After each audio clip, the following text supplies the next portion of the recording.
Today, we're making restaurant-style Eggs Benedict.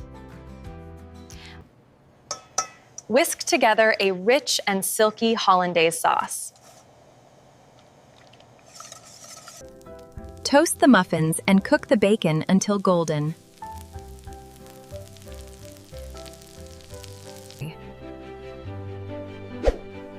Poach the eggs until soft and perfectly tender. Layer the muffins, bacon, and poached eggs. Cover everything with rich Hollandaise sauce.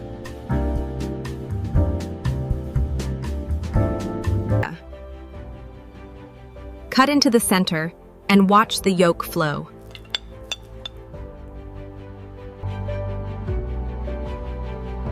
Enjoy homemade Eggs Benedict, worthy of any restaurant.